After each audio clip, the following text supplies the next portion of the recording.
अस्सलाम वालेकुम, आप देख रहे हैं बाखबर सुबह। मैं हूं Faisal Abbasi. Good morning to all of you. इस उम्मीद के साथ कि आज का दिन आप सबका हम सबका बहुत अच्छा गुजरेगा। आज के प्रोग्राम में भी बदस्तूर हस्ब रिवायत वो खबरें जो आम तौर पर आपके सामने नहीं रखी जाती हैं, अखबारों में भी नहीं छापी जाती हैं, रोज़नामा 92 न्यूज़ का हिस्सा होती हैं और अपने प्रोग्राम में हम आपके साथ शेयर कर रहे होते हैं।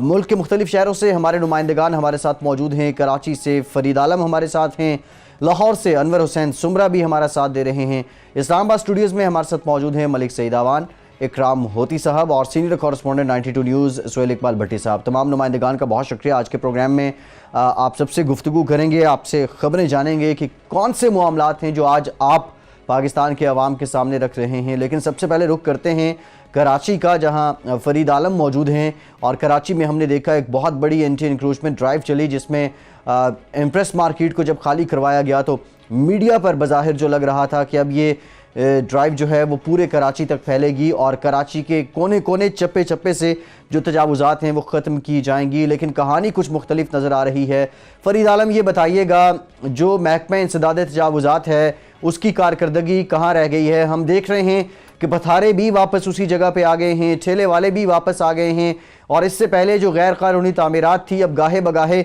उन लोगों ने भी सर उठाना शुरू कर दिया है। दोबारा से तामीरात का सिलसिला भी शुरू हो रहा है।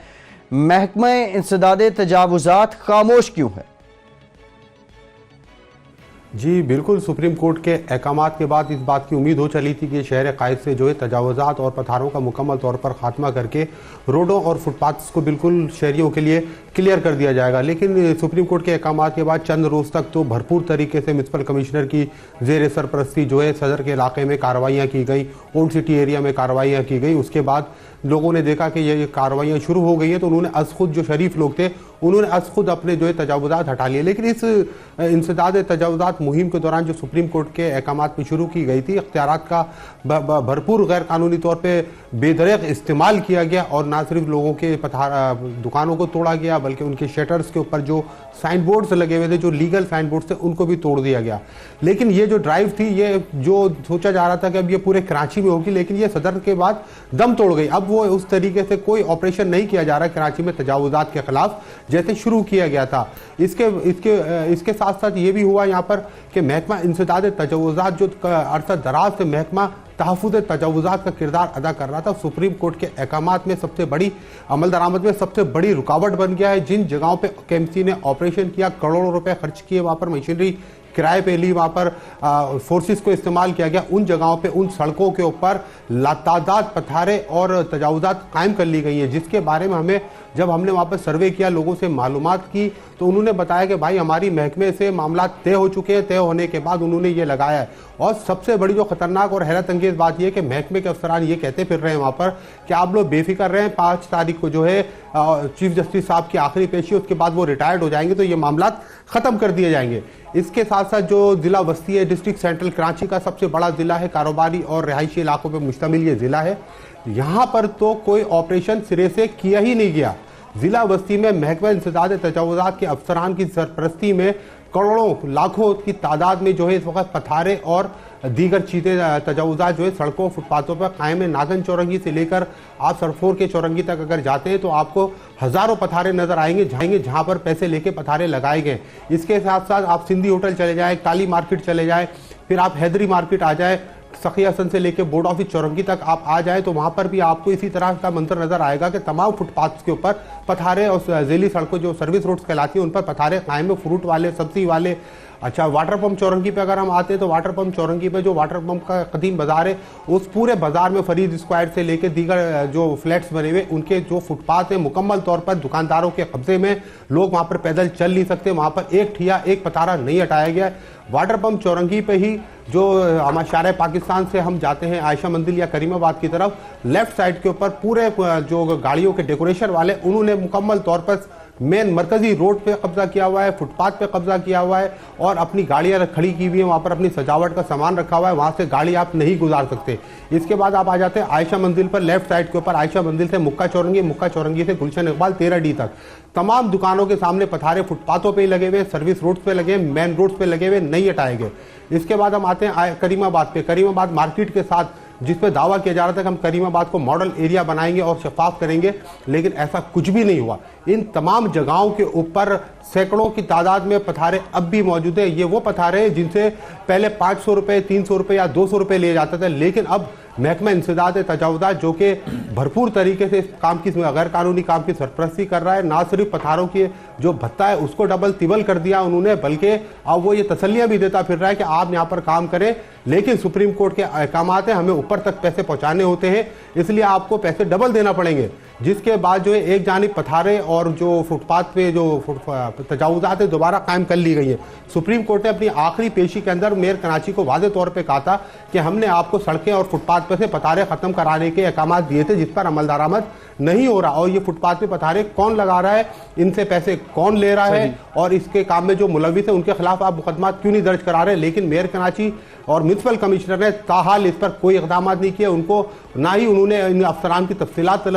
सुप्रीम कोर्ट में दी है जो इनसे पैसे ले रहे, जबकि मेयर कराची और म्युनिसिपल कमिश्नर को बखूबी पता है कि यहाँ से जो करोड़ों रुपए भत्ता अब भी वसूल किया जा रहा है वो कौन लोग ले रहे हैं, नीचे से लेके ऊपर तक सबको हिस्सा जा रहा है। मेयर साहब ने खामोशी, अगर मेयर साहब खामोश है तो इसका मकसद है कि मेयर साहब के किरदार पे भी सवालिया निशान लग रहा है, क्योंकि पूरी दुनिया खुल के बोल रही है, पथारे वाले खुल के बोल रहे हैं, स्मॉल ट्रेडर्स खुल के बोल रहे हैं, सियासी जमातें खुल के बोल रही है, खुद मेयर कराची खुद बोल रहे हैं कि महकमे के अफसरान ने जो है पैसे लेके ये तजावुजात कायम करवाई थी, लेकिन उनके खिलाफ मेयर कराची बिल्कुल खामोश है, म्युनिसिपल कमिश्नर बिल्कुल खामोश है। अच्छा फरीद आलम, ये बताइए कि तजावुजात के खिलाफ ऑपरेशन शुरू होने के बाद कराची के शहरियों की मुश्किलात में कमी तो नहीं हो सकी, लेकिन आवाम की जिंदगी में मुश्किलात मजीद बढ़ गई हैं। महकमा इंसदाद तजावुजात ने रेट अपने डबल कर दिए, हर दूसरी शक्ल के अंदर मुश्किलात का सामना आवाम को ही करना पड़ रहा है। मेयर कराची वसीम अख्तर साहब क्या इस मामले पे कहते हैं कि वो क्यों मौसर तरीके से ऑपरेशन नहीं करवाने में कामयाब हो पा रहे, और जिन में अफसरान ने, जिन मुलाजमीन ने भत्ताखोरी का रेट डबल किया है, उनके खिलाफ इंटरनली कोई इंक्वायरी क्यों नहीं शुरू की जाती, कोई एक्शन क्यों नहीं लिया जाता? जी बिल्कुल, हमने मेयर कराची से जब मुख्तलिफ मौके पे ये बात की और ख़ुद मेयर कराची ने भी ये बात की कि हमारे अफसरान भी इसमें मुलविस थे, तो हमने जब उनसे कहा कि आप इनके खिलाफ कार्रवाई क्यों नहीं करते, तो मेयर कराची का हमेशा ये कहना है कि मैं बहुत जल्द इनके खिलाफ कार्रवाई करूंगा। लेकिन मामला ये कि जो पैसे वसूल किए जा रहे हैं शहर से करोड़ों रुपए, वो नीचे से लेके ऊपर तक महकमे के अफसरान और मुलाजिम का कहना है कि भाई सबको हिस्सा जाता है, जब सबको हिस्सा जाता है तो कोई कार्रवाई क्यों करेगा। मेयर शेख फरीद आलम रिश्वत लेने के लिए वैसे ही अच्छी तसल्ली है कि 5 तारीख को आखिरी पेश चीफ जस्टिस साहब की, उसके बाद वो रिटायर हो जाएंगे, लेकिन यहाँ इदारे हैं उनको ये भी जहन में ज़रूर रखना चाहिए कि अदालतें तो अपनी जगह पर कायम रहेंगी।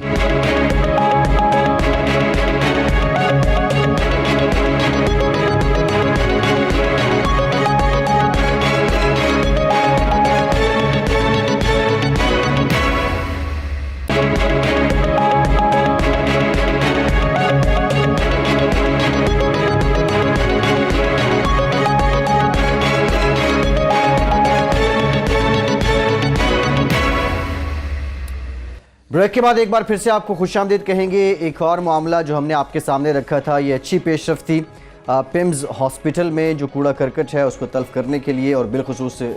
मोस्ट इम्पॉर्टेंट जो अद्वियात की बाक़ियात बच जाती हैं उनको तल्फ करने के लिए इंसिनरेटर की तनसीब के लिए मंजूरी ली गई थी। और अब माहौलियाती तहफ़्फ़ुज़ एजेंसी जो है उसने भी इसकी तनसीब के लिए NOC की मुद्दत में 3 साल की तौसीह कर दी है। बट सब कुछ टर्म्स और रेफरेंस जो हैं वो भी बदली गई हैं, या फिर उन्हीं टर्म्स एंड कंडीशंस पे ये तौसीह की गई है? फैसल देखिए, वफाकी दार हुकूमत के अस्पतालों में अस्पताल का जो फुजला है उसको आलमी म्यार के मुताबिक ठिकाने लगाने का कोई इंतज़ाम मौजूद नहीं था। पिम्स के अंदर 2009 में इंसिनरेटर की तनसीब का काम शुरू हुआ, लेकिन बदकिस्मती के साथ ये मनसूबा मुकम्मल ना हुआ। NOC भी जारी हुआ, उसकी मुद्दत ख़त्म हो गई, लेकिन ये हकीकत का रूप न धार सका। उसके बाद जब चीफ जस्टिस ऑफ पाकिस्तान ने इस मामले का टेकअप किया और उसके साथ पिम्स अस्पताल की इंतज़ामिया बदली, तो पिम्स अस्पताल को रिवाइवल के लिए काम शुरू हुआ, काफ़ी शुरू हुई, जिसके अंदर इंसिनरेटर की तनसीब के अमल को भी टेकअप किया गया। तो उस वक्त पता चला कि माजी के अंदर जब इसको इंसिनरेटर्स की तनसीब के हवाले से काफ़ी की गई, तो श्नाइडर कंपनी के साथ 29 करोड़ रुपए के मालियत का इंसिनरेटर लगाने का बातचीत शुरू हुई, लेकिन EPA से, एनवायरमेंट प्रोटेक्शन एजेंसी से NOC हासिल किए बगैर श्नाइडर कंपनी को 1.5 करोड़ रुपए की अदायगी भी कर दी गई। लेकिन इस मामले की अब तहकीकात जारी है, लेकिन पिम्स इंतजामिया ने, नई मैनेजमेंट ने फैसला किया, जब मार्केट का सर्वे करवाया गया तो पता चला कि सस्ते दाम के ऊपर भी, कम कीमत के ऊपर इंसिनरेटर की तनसीब मुमकिन है। और अब 2 इंसिनरेटर की तनसीब का अमल मुकम्मल हो चुका है। जो 29 करोड़ रुपए में इंसिनरेटर्स के तनसीब होने थे वो सिर्फ 5 करोड़ 60 लाख रुपए में उसकी तनसीब को यकीनी बनाया गया है। दोनों इंसिनरेटर्स की तनसीब का अमल तकरीबन मुकम्मल है और दूसरे हफ्ते में, जनवरी के दूसरे हफ्ते में बाज़ाब्ता तौर के ऊपर इन इंसिनरेटर को ऑपरेशनल कर दिया जाएगा। इन्वायरमेंट प्रोटेक्शन एजेंसी का NOC लाजिम था 1977 के तहत। जो इसकी NOC की जो जारी किया गया था उसकी 3 साल के लिए उसकी एक्सटेंशन कर दी गई है। उसकी 4 शराइत EPA की जानिब से ज़रूर इसमें शामिल की गई हैं कि आपने इंसिनरेटर के तनसीबी रकमे की अगर कोई तब्दीली आप करेंगे EPA को आगाह करना होगा, माहाना बुनियादों के ऊपर एमिशन रिपोर्ट जमा करवानी होगी और उसके साथ साथ जो वफाकी दारुल-हुकूमत के दीगर हॉस्पिटल्स हैं वो भी इस इंसिनरेटर को एक माकूल रकम अदा करने के बाद अपने जो उनका अस्पताल का फजला है उसको ठिकाने लगा सकेंगे। इसके साथ साथ जब EPA की जानिब से जो पहले ये इंसिनरेटर की तनसीब का मामला था उसके ऊपर उनको पिम्स को 1 मिलियन रुपए का जुर्माना भी आयद किया गया था, लेकिन उसको टेकअप किया गया, हाई कोर्ट से जाके इस जुर्माने को ख़त्म करवाया गया। ये एक बड़ा इंपॉर्टेंट काम था और वाहिद इंसिनरेटर की तनसीब जो कि अब हकीकत बनने जा रही है। लेकिन उसके साथ दूसरा एक बड़ा मामला था जो कि चीफ जस्टिस ऑफ पाकिस्तान ने जब पिम्स अस्पताल की बहाली से मुतल्लिक अपना फैसला दिया था और मुस्लिम लीग नून के दौरे हुकूमत में साबिक principal secretary to prime minister Fawad Nafaz साहब ने एक पूरा प्लान वहां पर जमा करवाया था जिसकी मंजूरी दी गई थी, जिसके नतीजे में पिम्स अस्पताल के मुख्तलिफ शोबों की बहाली और बेहतरी के लिए फंड्स का दर्ज किया गया था, फंड जारी होने थे। लेकिन पाकिस्तान तहरीक इंसाफ की हुकूमत के क़याम के बाद अभी तक ये फंड्स जारी नहीं हुए। वजारत प्लानिंग की जानिब से ये फंड्स जारी होने थे, वहाँ पर ये मनसूबे तखीर का शिकार हैं। टास्क फोर्स जो कायम की गई थी प्राइम मिनिस्टर की जानिब से जिसके चेयरमैन नुशैरवान बरकी साहब हैं, उन्होंने भी इस मामले को टेकअप किया है। उन्होंने यकीन दहानी ज़रूर करवाई है क्योंकि ये मामला तौहीन अदालत के ज़ुमरे में आता है। अगरचे चीफ जस्टिस पाकिस्तान भले रिटायर भी हो जाता है लेकिन ये मामला वहाँ पर पेंडिंग है। सुप्रीम कोर्ट ऑफ पाकिस्तान का हुक्म है कि पिम्स अस्पताल को जो मतलूबा फंड्स हैं वो फराहम किए जाएँ। चीफ जस्टिस ऑफ पाकिस्तान ने पिम्स अस्पताल का दौरा किया था, उसकी जो ना होने के बराबर फंड्स थे उसके बावजूद जो पिम्स अस्पताल की शक्ल बदली गई। न सिर्फ चीफ जस्टिस ऑफ पाकिस्तान ने इस मामले को अप्रिशिएट किया बल्कि चंद रोज़ कब वज़ीर-ए-आज़म इमरान खान साहब ने भी पिम्स अस्पताल का दौरा किया और उनके लिए भी अनबिलीवेबल था कि एक सरकारी हॉस्पिटल को इतने बेहतर म्यार का बना दिया गया है। तहम जो चेयरमैन टास्क फोर्स है नुशैरवान बरकी साहब, उन्होंने पिम्स के 2 जो मंसूबे थे जो कि कैंसर हॉस्पिटल से मुतल्लिक है और न्यूरो साइंसिस से मुतल्लिक है, इस हवाले से उन्होंने अपने तहफ़्फ़ुज़ात का इजहार किया है। अब ये प्लानिंग, वजारत प्लानिंग की एक बड़ी अहम जिम्मेदारी है कि जिन मामलात की, जिन मंसूबों की कमिटमेंट की गई थी और ये कोई बहुत बड़ी रकम नहीं है, 50 से 60 करोड़ रुपए अगर जारी किए जाएँ तो जो पेंडिंग वर्क हैं, जो मुख्तलिफ शोबाजात की बहाली होनी है, उनका काम मुकम्मल किया जा सकता है। तो अब देखना होगा कि ये रकम फंड्स कब जारी होते हैं। इसके साथ फैसल एक और अहम मामला है, गुज़श्ता साल भी हमने इस मामले को टेकअप किया था। पाकिस्तान की top rank university Quaid-e-Azam university की 450 एकड़ कीमती अराजी ताहाल वागजार नहीं करवाई, जैसे कि मुल्क भर के अंदर तजावजात के खिलाफ ऑपरेशन तो जारी है लेकिन कायद-ए-आज़म यूनिवर्सिटी की अराजी को वागजार नहीं करवाया जा सका। CDA ने 1967 से 1972 के दौरान यूनिवर्सिटी ऑफ इस्लामाबाद के नाम के ऊपर 1709 एकड़ रकबा एक्वायर किया था, लेकिन उसकी उस वक्त इसकी हदबंदी नहीं की गई थी, जिसके बाद मुसलसल इसके ऊपर कब्जे का सिलसिला जारी रहा और अब 450 एकड़ अराजी वागजार ना करवाने के खिलाफ यूनिवर्सिटी के कुछ स्टाफ्स उनके और कुछ दीगर एसोसिएशन आज से उन्होंने इस्लामाबाद के अंदर बाज़ाब्ता तौर के ऊपर एहतजाजी मुहिम शुरू करने का ऐलान किया है क्योंकि इस्लामाबाद की जो कीमती राजी है, कायद-ए-आज़म यूनिवर्सिटी की राजी है, सर्वे ऑफ पाकिस्तान ने उसकी हदबंदी कर दी है, वहाँ पर बार लगाई जा चुकी है, लेकिन उसके बावजूद इस कीमती राजी को वागजार नहीं करवाया जा रहा, जिस वजह से एहतजाजी मुहिम शुरू करने का फैसला किया गया है। और सुप्रीम कोर्ट ऑफ पाकिस्तान ने भी इस मामले का नोटिस लिया था। इस्लामाबाद इंतजामिया की अब जिम्मेदारी है कि जहां पर सर्वे ऑफ पाकिस्तान की रिपोर्ट सामने आ चुकी है, हदबंदी वाज़े तौर पर हो चुकी है, वो तमाम रकबा कायद-ए-आज़म यूनिवर्सिटी का जल्द अज जल्द वागजार होना चाहिए। ठीक, भट्टी साहब बहुत डिटेल में आपने बताया और इस सारे मामले में पाकिस्तान के साबिक ईवान बाला के सरबराह का नाम भी सामने आ रहा है। खैर देखते हैं कि CDA ये अपना रकबा कैसे वापस लेती है।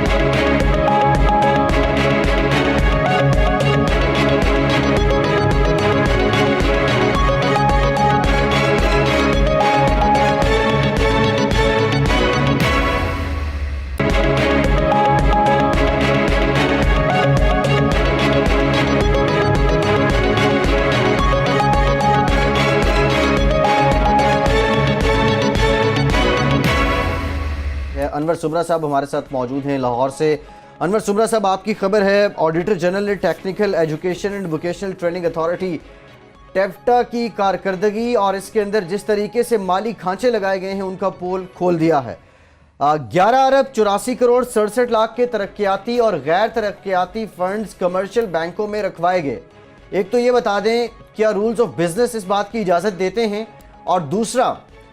इस रकम पे जो मुनाफा या सूद वसूल हुआ है वो किसकी जेब में गया? क्या वो टेफ्टा के अकाउंट में ही आया या फिर कुछ अफसरान ले उड़े?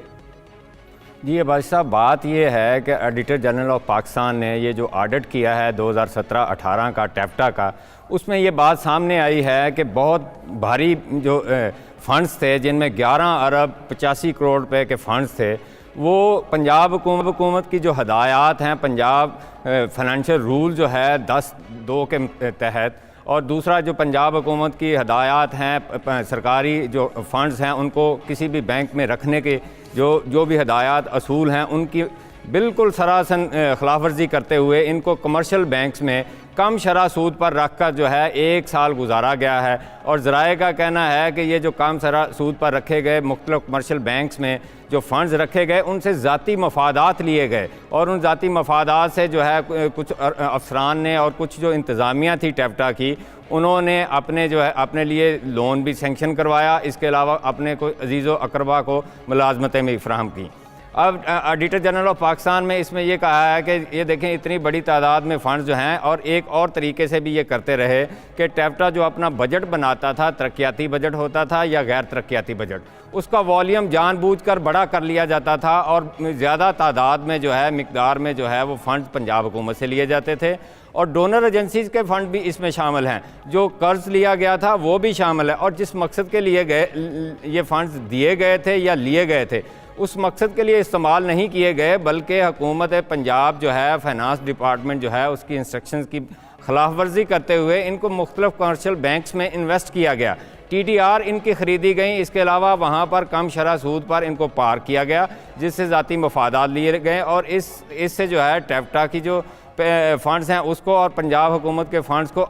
करोड़ों रुपए का जो है 1 साल में नुकसान हुआ है। और इस ऑडिटर जनरल की रिपोर्ट में ये भी वाज़ेह किया गया है कि ये जो फ़ंड्स लिए जाते रहे हैं, ये एक प्रोजेक्ट के लिए जाते रहे हैं, लेकिन उस प्रोजेक्ट पर जानबूझकर यूटिलाइज़ नहीं किए जाते थे, लेकिन उनको डाइवर्ट करके दूसरे प्रोजेक्टों में जाया जाता था। इसके अलावा मुख्तलिफ कमर्शियल में पार्क कर दिया जाता था, वो भी कम शरह सूद पर। जब भी आप कोई पंजाब हुकूमत के फ़ंड्स किसी भी अदारे को जाते हैं, तो उसमें इंस्ट्रक्शन ये हैं कि या तो वो पंजाब बैंक में रखे जा सकते हैं या नेशनल बैंक में रखे जा सकते हैं, और उनको नेगोशिएट करके आपने उन पे इंटरेस्ट रेट लेना होता है। लेकिन यहाँ पर जो ऑडिटर जनरल की रिपोर्ट है, उसमें ये बाकायदा इंकशाफ हुआ है कि किसी भी बैंक, कमर्शियल बैंक में रखने के लिए ना तो नेगोशिएट किया गया है, ना कंपेटिटिव इंटरेस्ट रेट लिया गया है। अगर ये लिया जाता तो करोड़ों रुपए का फ़ायदा होना था, लेकिन इसके इवज़ जो है वो जो ज़राए ये बताते हैं कि ज़ाती मफादात लिए हैं, और ज़ाती मफादात किन लोगों ने लिए हैं? जो टेफ्टा इंतज़ामिया थी। टेफ्टा इंतज़ामिया जो है वो वहाँ पर चेयरमैन होते हैं, उनके नीचे जो है चीफ़ ऑपरेटिंग ऑफिसर होते हैं और जनरल मैनेजर्स होते हैं। जो चेयरमैन टेफ्टा थे, ये जुलाई 2014 में सियासी बुनियादों पर इनको तैनात किया गया था। ये जो कैसर शेख साहब जो हैं, ये एक बिज़नेस कम्युनिटी से इनका ताल्लुक़ था, और साबका वज़ीर आला पंजाब जो हैं उनके बहुत करीबी थे। बल्कि ये कैसर शेख साहब ने तो अपने इंटरव्यू में कहा था, जो वर्ल्ड बैंक ने टेफ्टा के बतौर सरबराह इनका इंटरव्यू किया था, क्योंकि वर्ल्ड बैंक यहाँ कोई इन्वेस्टमेंट करना चाहता था, तो इन्होंने कहा था कि मैं तो पार्ट टाइम टेफ्टा की चेयरमैनशिप करता हूँ, मैं तो अपना बिज़नेस देखता हूँ, और ये साहब हैं, और इनकी इजाज़त से, इनकी मंजूरी से ये इतने बड़े फ़ंड्स जो हैं वो कमर्शियल बैंकों में रख कर जो है, एक तो अदारे को नुकसान पहुँचाया गया, दूसरा उनकी यूटिलाइजेशन नहीं हो सकी। जानबूझकर फ़ंड लिए जाते थे और उनको मुख्तलिफ बैंकों में रख दिया जाता था, बजाय इसके कि जिन प्रोजेक्ट के लिए ये फ़ंड्स लिए गए हैं उन प्रोजेक्ट को एग्जीक्यूट किया जाता, लेकिन एग्जीक्यूट नहीं किया गया, और यही जो है पॉइंट उन्होंने उठाया है। अब आसिफ साहब, बात ये है कि ऑडिटर पाकिस्तान ने तो अपनी जिम्मेदारी पूरी करते हुए अरबों रुपए के बेज़ाब्तियों की निशानदही कर दी, लेकिन अब मामला यह है कि अब इस मामले ने पब्लिक अकाउंट्स को पब्लिक अकाउंट कमेटी में इन्होंने टेबल होना है, और वहाँ पर हैरानकुन तौर के ऊपर शहबाज शरीफ साहब के ये उनके अहद से मुतल्लिक ये सारे मामलात हैं। लेकिन अब हमजा शहबाज साहब बैठ के सारे ऑडिट पैराज को देखेंगे तो किस तरीके के साथ वो रिकवरी हो सकेगी, या अगर किसी के खिलाफ किसी बेज़ाब्तगी के ऊपर कोई फर्दर एक्शन करना है तो उसके खिलाफ किस तरीके के साथ मेरिट पर शफाफ अंदाज में कोई कार्रवाई आगे बढ़ सकेगी? जी भट्टी साहब, बात यह है कि जमहूरियत का हुस्न ही ये है, जुल्म ये हो रहा है कि जो साबका वज़ीर आला पंजाब हैं शहबाज शरीफ, उनके जो ख़ास मोतमद ख़ास जो चेयरमैन टैप्टा रहे हैं कैसर शेख साहब, उनकी ये irregularities auditor general of Pakistan ने पॉइंट आउट की हैं, इंकशाफ किया है। और अब इनका एहतसाब जो है वो सूबाई जो असम्बली की पब्लिक अकाउंट्स कमेटी है उसमें साबका वज़ीर आला पंजाब के साहबजादा हमजा शहबाज करेंगे। अब अंदाज़ा लगा लें कि बाप के दौर में जिसमें ये कहा जाता था कि बहुत सारी गुड गवर्नेंस है और फाइनेंशियल डिसिप्लिन को बड़ी सख्ती से इम्प्लीमेंट किया जाता है, उस दौर में इतने 11 अरब से ज़्यादा के फ़ंड्स जो हैं वो गैर कानूनी तौर पर कमर्शियल बैंकों में कम शरह सूद पर रखने के ज़िम्मेदार अफसरान के ख़िलाफ़ जो है एहतसाब जो है वो शहबाज शरीफ साहब के बेटे हमजा शहबाज पंजाब की सूबाई असम्बली जो है उसमें पब्लिक अकाउंट्स कमेटी में करेंगे। अब आप अंदाज़ा खुद ही लगा लें वो किस तरह का एहतसाब करेंगे और किस तरह वो ज़िम्मेदार अफराद के ख़िलाफ़ जो एक्शन रिकमेंड करेंगे और ये जो भी नुकसान हुआ है हुकूमत को उसकी रिकवरी के लिए सिफारिशात देंगे। और दूसरा भट्टी साहब ये भी मैं आपको बता दूं कि जुलाई 2018 में जो है चेयरमैन टैप्टा को फारग कर दिया गया था क्योंकि निगरान हुकूमत का मौक़िफ़ था कि ये सियासी तौर पर इनको भर्ती किया गया था और इनको फारग कर दिया जाता है। लेकिन अभी 6 माह गुजर गए हैं, मौजूदा हुकूमत की कारकर्दगी का भी अंदाज़ा लगा लें कि 6 माह गुजर गए हैं। टैप्टा जो सूबे में हुनरमंद अफरादी क़ुव्वत पैदा करने की ज़िम्मेदारी निभाता है और इसके 401 जो हैं अदारे हैं पूरे सूबे में, उसका मुस्तकिल चेयरमैन नहीं लगाया जा सका और 3 माह हो गए हैं चीफ़ ऑपरेटिंग ऑफिसर मुस्तकिल नहीं लग सका, जिसकी वजह से बहुत सारे इंतज़ामी अमूर और माली अमूर पर जो अहम फ़ैसले हैं वो नहीं हो सके। आप पंजाब की मौजूदा हुकूमत की संजीदगी का अंदाज़ा लगा लें। एक तरफ तो ये नारे लगाए जाते हैं कि हम फ़नी तरबियत दे के जो है गुर्बत का ख़ात्मा करेंगे, लोगों को रोज़गार देंगे, और टैप्टा जैसा अदारा जिसके 401 अदारे काम कर रहे हैं जहाँ पर तकरीबन 80,000 के करीब स्टूडेंट्स मुख्तलिफ हुनर सीख रहे हैं, उनका मुस्तकिल चेयरमैन नहीं है और उनका मुस्तकिल चीफ़ ऑपरेटिंग ऑफिसर नहीं है, जिससे आप इस बात का अंदाज़ा लगा लें कि पंजाब की मौजूदा हुकूमत जो है तब्दीली सरकार वो किस लिहाज से संजीदा है। और दूसरे ये जो पब्लिक अकाउंट्स कमेटी में जो पैरे जाने हैं, पंजाब हुकूमत को चाहिए कि वो चेयरमैन जो पब्लिक अकाउंट्स कमेटी पंजाब का होगा उनको साइड पे कर दें, बल्कि उनके नीचे एक और कमेटी बना दें जो साबका वज़ीर आला पंजाब के दौर के ऑडिट पैराज हैं जिनमें बहुत ज़्यादा इरेगुलरिटीज़ हैं, करप्शन मुबैना है और इसके अलावा इख्तियारात का नाजायज़ इस्तेमाल किया गया, वो उनका जायज़ा लें और ज़िम्मेदारी जो है वो ज़िम्मेदार अफसरान के ख़िलाफ़ एक्शन रिकमेंड करें। जी ठीक है सुमरा साहब, आपने बहुत डिटेल में बताया है। आप कह रहे हैं कि पब्लिक अकाउंट्स कमेटी के नीचे एक सब कमेटी बना दी जाए, लेकिन पिछले 10 सालों से तो शहबाज ही बराजमान थे और सारे पैराज जो हैं वो उन्हीं के खिलाफ आने हैं, उन्हीं से मुताल्लिक आने हैं। इसका कोई और हल नहीं है क्या? देखिए जी, आइन और कानून के मुताबिक जो हाईएस्ट फोरम है एहतसाब का वो सूबे में जो है वो सूबाई असम्बली की पब्लिक अकाउंट्स कमेटी है। अब पब्लिक अकाउंट्स कमेटी में देखें, अब ऊपर जो है वो शहबाज शरीफ साहब खुद जो चेयरमैन बन गए हैं, नीचे उनके बेटे जो है उनको चेयरमैन बनाया जा रहा है। अब वो पिछले 10 साल के ऑडिट पैराज तो डेफिनेटली आने हैं और ये बड़ी बड़ी करप्शन या बड़ी बड़ी इरेगुलरिटीज़ के पैराज आने हैं। अब इस पर हुकूमत जो पंजाब की हुकूमत तो है उसको संजीदगी से सोचना पड़ेगा और उसको ये देखना पड़ेगा कि अगर उनका एहतसाब जो है साबका दौरे हुकूमत जो 10 साल का है उनका एहतसाब उनके बेटे करेंगे तो फिर वो आप जी ठीक सुमरा साहब, आपने बहुत डिटेल में बताया है। और टैप्टा इसके रखे गए कमर्शियल बैंक्स में एक तो कम शरह सूद पे और फिर इतने बड़े पैमाने पे ये फंड्स इनको इस्तेमाल क्यों नहीं किया गया, ये भी बहुत से सवालात को जन्म देता है।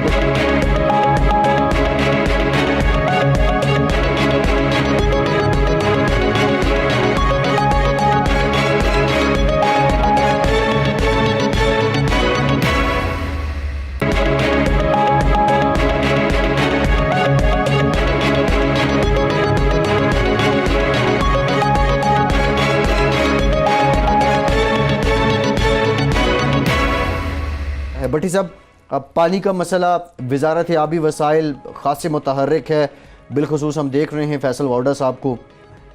जो डैम्स अभी जो जिनकी तामीर शुरू नहीं हो रही थी बहुत सी वजूहात की वजह से,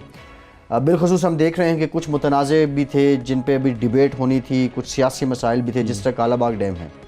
इस हुकूमत की वज़ारत आबी वसाइल की मौजूदा पॉलिसी क्या है डैम्स बनाने के लिए?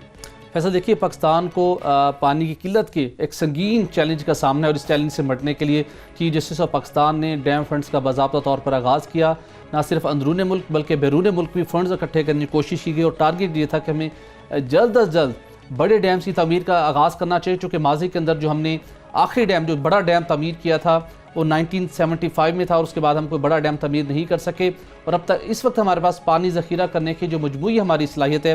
वो 20 से 22 रोज़ के लगभग है, जो कि 13 मिलियन एकड़ फिट है। हमें मज़ीद डैम्स बनाने की ज़रूरत है। वज़ारत आबी वसाइल के अंदर अब इस हवाले से काफ़ी तेज़ी से काम जारी है। वर्किंग अगरचे कि माजी के अंदर वापडा ने भी की गई थी, लेकिन कुछ मनसूबों को फाइनल स्टेज के अंदर दाखिल नहीं किया जा रहा था। बहुत सी रुकावटें थी, अब उन रुकावटों को दूर करने का शायद वक्त आन पहुँचा है और प्रायोरिटी के ऊपर इन चीज़ों को टेकअप किया जा रहा है, जिसके नतीजे में वज़ारत आबी वसाइल ने जो हमें सरकारी दस्तावेज़ मौसूल हुई हैं जो कि पार्लियामेंट में जमा करवाई गई हैं, उसके मुताबिक पाकिस्तान के अंदर पानी ज़ख़ीरा करने की जो मौजूदा सलाहियत है उसके अंदर मज़ीद 21 मिलियन एकड़ फिट पानी की स्टोरेज को मज़ीद बढ़ाने के लिए 15 डैम्स के मंसूबों के ऊपर काम शुरू कर दिया गया है। उनकी जो फिजिबिलिटी स्टडीज़ के साथ साथ जो उनका प्लान था, उनकी जो फिनेंसिंग के मामलात हैं, उनकी जो टेक्निकल अमूर हैं, उस हवाले से उस सारे मामले की वर्किंग जारी है। और इम्पॉर्टेंट ये है कि कालाबाग डैम की तामीर के हवाले से अगरचे बहुत सी तनकीद का सामना करना पड़ता है वफाकी हुकूमत को, पंजाब सिंध हुकूमत की जानिब से, लेकिन उसके बावजूद इस अपनी सरकारी दस्तावेज़ में वज़ारत आबी वसाइल ने इस बात की तस्दीक की है कि कालाबाग डैम भी पाकिस्तान के लिए एक लाइफ लाइन की हैसियत रखता है पानी की ज़ख़ीरा करने से मुतल्लिक। और इस डैम को तमीर करने के हवाले से जो माजी के अंदर जो काम बंद कर दिया गया था, कालाबाग की डैम की तमीर के हवाले से वज़ारत आबी वसाइल ने ये फ़ाइल दोबारा खोल दी है, इसकी तमीर के हवाले से दोबारा गौर शुरू कर दिया है और इसके ऊपर काफ़ी काम हो चुका है। और इस हवाले से कहा ही जा रहा था जब हमने वज़ारत आबी वसाइल के काम से बात की कि कालाबाग डैम ही दियामिर बादशाह डैम और मोहम्मद डैम के बाद पानी ज़ख़ीरा करने का एक बड़ा एक स्टोरेज के हवाले से डैम है। तो जो इसके अंदर सूबाई जो आपने एक हमांगी की इत्तफाक की एक राय हमवार करनी है, उसके लिए क्या इक़दाम किए जा रहे हैं। तो उस हवाले से वज़ारत आबी वसाइल के हुकाम का कहना था कि इस मामले को वफाकी हुकूमत टेकअप करेगी, लेकिन जो उसकी फिनेंसिंग और टेक्निकल जो उसके अमूर हैं उस हवाले से मामलात को तय करने का काम शुरू किया जा रहा है, जिसके नतीजे में कालाबाग डैम के अंदर हम सिर्फ एक डैम के अंदर 6.4 मिलियन एकड़ फिट पानी ज़ख़ीरा कर सकते हैं। इसके साथ साथ दियामिर बादशाह डैम के हवाले से काम जारी है, जिसका इस बात का इम्कान है कि जून में इस डैम की तमीर का बाज़ाब्ता तौर के ऊपर आगाज़ कर दिया जाएगा। मेहमद डैम की हम बात करें, बहुत इंपॉर्टेंट डैम है जिसका रवा माह के दौरान इस बात का इम्कान है कि इसकी तमीर का बाज़ाब्ता तौर के ऊपर इफ्तिताह किया जाएगा, संग बुनियाद रखा जाएगा। और इस हवाले से वापडा ने गुज़श्ता रोज़ मोहम्मद डैम की तमीर के हवाले से जो मुख्तलिफ बिड्स तलब की थी, उसके अंदर हतमी कंपनी का जो कंसोर्शियम था उसकी सिलेक्शन हो गई है, उसकी अनाउंसमेंट कर दी गई है। और उसके अंदर जो बड़ा एक नाम आया वज़ीर-ए-आज़म के मुशीर बराए सनअत व पैदावार तिजारत एंड टेक्सटाइल हैं अब्दुल रज़ाक दाऊद साहब, उनकी कंपनी डेस्कॉन को 309 अरब रुपए की मालियत के मोहम्मद डैम की तमीर के हवाले से सिलेक्ट किया गया है। और डेस्कॉन कंपनी के साथ चाइनीज़ कंपनी का एक जॉइंट वेंचर है जो कि चाइना गाउजुबा कंपनी है। इन दोनों कंपनियों के कंसोर्शियम के साथ ये डेस्कॉन और चाइना गाउजुबा वो मोहम्मद डैम की तमीर करेगी जो कि 309 अरब रुपए मालियत का है। इसके साथ साथ वज़ारत आबी वसाइल के मुताबिक अखौरी डैम की तमीर शुरू करने के लिए भी इक़दाम शुरू कर दिए गए हैं। अखौरी डैम में 8.6 अरब क्यूबिक मीटर पानी ज़ख़ीरा किया जाएगा और अखौरी डैम से 600 मेगावाट बिजली भी पैदा की जा सकेगी। जी भट्टी साहब, बहुत डिटेल में आपने बता दिया है। होती साहब, आपकी तरफ आते हैं, आपके पास क्या खबर है? जी, खबर है कि एक तो खुशखबरी है कि कल पब्लिक अकाउंट्स कमेटी में ये कह दिया गया कि जो के इलेक्ट्रिक है कराची, उसकी फरोख्त के लिए रास्ता हमवार किया जा रहा है। उसके 66% शेयर्स हैं जो कि 1 अरब 77 करोड़ डॉलर में फरोख्त किए जाएंगे। और साथ ही बड़ी खुशखबरी उसमें यह है कि 8 अरब डॉलर कराची इलेक्ट्रिक की इंप्रूवमेंट के लिए, उसके सिस्टम को बेहतर करने के लिए इसके साथ आएंगे। कल ही एक खबर आई जो कि 92 न्यूज पे भी चली कि पाकिस्तान को 1 अरब डॉलर चीन से 8% सूद पर कमर्शियल लोन लेने के राह हमवार हो गई है। यानी कि हम इतना महंगा कर्जा भी ले रहे हैं, लेकिन वहां से एक इन्वेस्टमेंट है जो आ रही है और वो रुकी हुई है। रुकी क्यों हुई है? क्योंकि जो शंघाई इलेक्ट्रिक है, जो कि 66% शेयर के इलेक्ट्रिक की खरीद रही है अबराज ग्रुप से, और का मायदा हो चुका है 2 साल से, ये मायदे को पर अमल दरामद ही नहीं हो रहा। हमने रुकावट पूछी कि क्या है,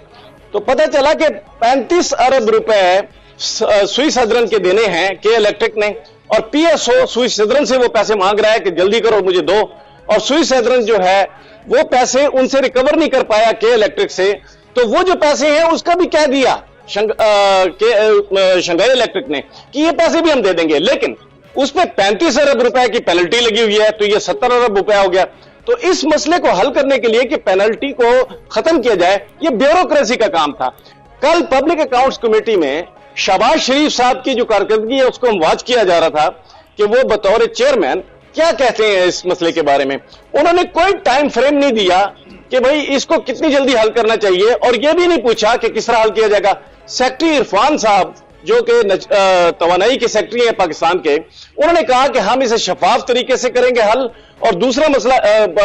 जो इसका मेथड होगा वो ये होगा कि हम इसमें थर्ड पार्टी को, इन्फ्लुएंशियल थर्ड पार्टी डाल के इसको हल कराएंगे। क्या हल कराएंगे कि भाई 70 अरब रुपए जो हैं इसको या कम किया जाएगा या इसको तकसीम किया जाएगा, पेनल्टी को रिमूव किया जाएगा, क्या किया जाएगा। ये जो मसला है ये तकरीबन 2 साल से लटका हुआ है, और पाकिस्तान कमर्शियल लोन लेने पर मजबूर है। 1 अरब 77 करोड़ डॉलर अगर पाकिस्तान के बैंक में आ जाते हैं तो हमें कमर्शियल लोन लेने की क्या जरूरत है। दूसरी बात यह है कि जब वो 8 अरब डॉलर मुसलसल लगाएंगे और वो पाकिस्तान के बैंक्स में आएंगे, तो उससे पाकिस्तान के जो जखायर हैं फॉरेन एक्सचेंज के, वो तो बढ़ेंगे। तो इस एक मसले को 35 अरब रुपए के साथ नथी करके इसको बांध दिया गया। पब्लिक अकाउंट्स कमेटी में शहबाज शरीफ साहब ने उनसे ये पूछा नहीं कि भाई आपने इसको क्यों लटकाया हुआ है, और अब जब हल करेंगे तो उसका टाइम फ्रेम क्या है, और उस पर कौन से लोगों को इन्वॉल्व करेंगे। कल इस बात पर सबको अफसोस हुआ कि यह मसला जो इतना बड़ा जो लटका हुआ है पाकिस्तान में, एक अच्छी खबर आने की राह में लटका हुआ है, इस मसले को आपने कैसे रोका हुआ है। उन बंदों को बुलाएं, हर मामले पर कह रहे हैं कि फलां को बुलाएं, फलां सेक्रेटरी को बुलाएं, हर डिपार्टमेंट के सेक्रेटरी को बुलाया जा रहा है, वजीर को बुलाया जाएगा, लेकिन इस मसले पर जो कि इतना बड़ा मसला है यह नहीं कहा गया कि वो बंदे बुलाएं जिन लोगों ने अभी तक इस मसले को लटकाया हुआ है, जिस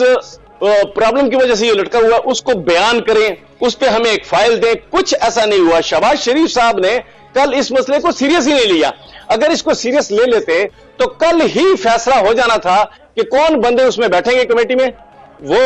अंपायर मुकर्रर करेंगे। अंपायर जो है वो करेगा ये कि वो पेनल्टीज को या वेव कर देगा या कम कर देगा, ताकि शंघाई इलेक्ट्रिक का रास्ता खुल सके और फौरी तौर पर